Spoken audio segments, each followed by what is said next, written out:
An Emerson poll in early May showed our next guest, New Jersey Congresswoman Mikie Sherrill, with a double-digit lead over 5 Democratic rivals seeking the nomination for governor. That's the good news.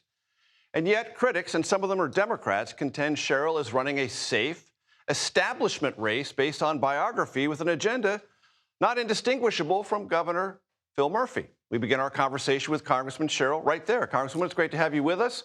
Is that what you're doing, running a biography-based campaign that's very similar in agenda and emphasis with the sitting governor of New Jersey? No, I think I've laid out a very different vision for the state, not just in how I would attack rising home prices and utility costs and some issues with our education system and healthcare system, but also how I would take on the federal government, the attacks on our rights and freedoms, but also the attacks on our economy here in New Jersey. It has been said, and first of all, I want to ask you, you had a chance to listen to my conversation with the House Budget Committee Chairman Jody Arrington. Any reaction to what Elon Musk put on the X platform today or Chairman Arrington's defense of the bill now in the Senate? So I was I sort of surprised and not surprised by Musk's tweet, given the chaos of this administration and his own chaotic tenure as he's doged the federal government.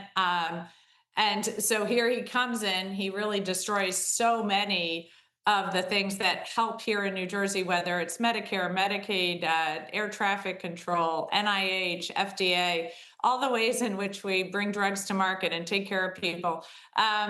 And then says, he doesn't like how any of this went. Well, nobody does. Nobody here in New Jersey is really enjoying it either. So I have to say one of the reasons I'm running for governor is because Jack Ciattarelli, the Republican, has said he's going to doge New Jersey. He said he's not going to stand against Trump in any way. He is actually going to not take any executive order on whatsoever, which is pretty shocking that you would see that abdication of leadership.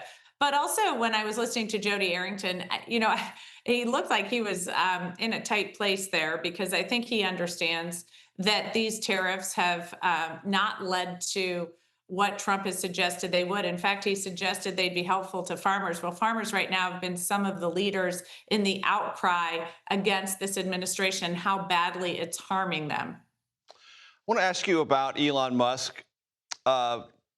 This political action committee associated with SpaceX donated to your campaign. One of your rivals in the Democratic primary said you should give that money back. You did. Do you have any problems accepting money now or in the future from any Elon Musk associated company? And related to that, do you still believe he should be investigated, that is Elon Musk, for potential conflicts of interest while he was a special government employee? So as you mentioned, yes, I've turned that over. I've never taken money from Elon Musk, and I won't be taking money from his companies. But I do think it's really important that he continue to get investigated. He has tried to decimate any oversight into wrongdoing by his companies. He's on the hook for quite a bit of money if some of these investigations prove what they've suggested they will prove, with labor violations, et cetera. But also, I've proposed legislation that he and anybody else who holds a position of trust like he had get drug tested, for example. And now the reports of his drug use, which was far more concerning than even we understood at the time. Here's somebody who had weighed in issues of the Pentagon and other national security spaces. And we really need to make sure that we can't have these positions of trust that don't go through any type of investigatory background check in a normal way. If people have this kind of power, they need to make sure that they have the same controls like drug testing as others do. Another one of your Democratic opponents has alleged that you and your husband made millions in stock trades, and that you have said in an interview that you self-reported and paid a fine for one of those transactions. What are the safeguards you're putting in going forward, and what do you want to tell New Jerseyans about the wealth you've accumulated while in Congress? That was based on a false Newsmax report, a group that has been taken to court and is paying $40 million in court settlement fees because of false reporting. And I've never had a transaction where I enriched myself based on my congressional job. In fact, the transaction which you're talking about is where we automatically sell off any stocks when my husband's paid in stocks, because I don't keep any personal individual stocks, nor does he, because I never want anyone to think that I'm somehow profiting off my time in Congress.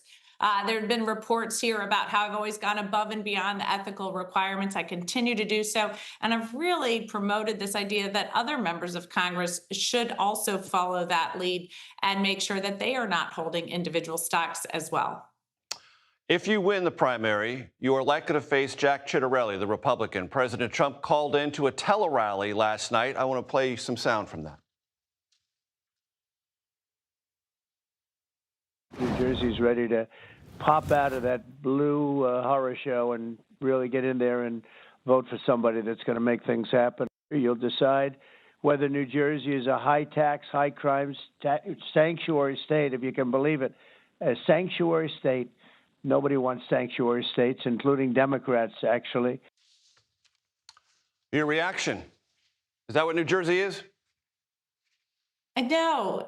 Well, we do have to take on the taxes here, and I've done that for years, and we'll continue to do that with our property taxes especially.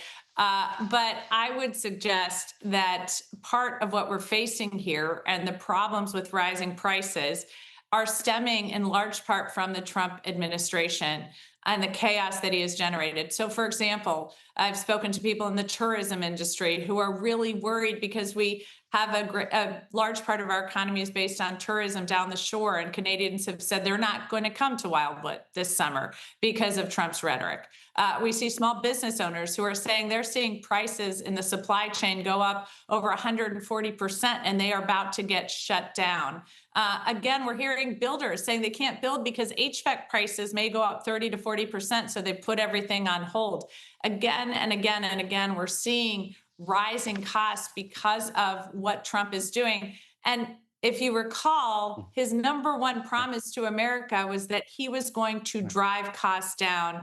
And I think the only person that feels that they are in a better spot because of Trump's administration is Trump himself and his billionaire friends. Coming to us from Bloomfield, New Jersey, that is her campaign office. You can see the signs behind her. Mikie Sherrill, Congresswoman, thank you. Appreciate it. Thank you.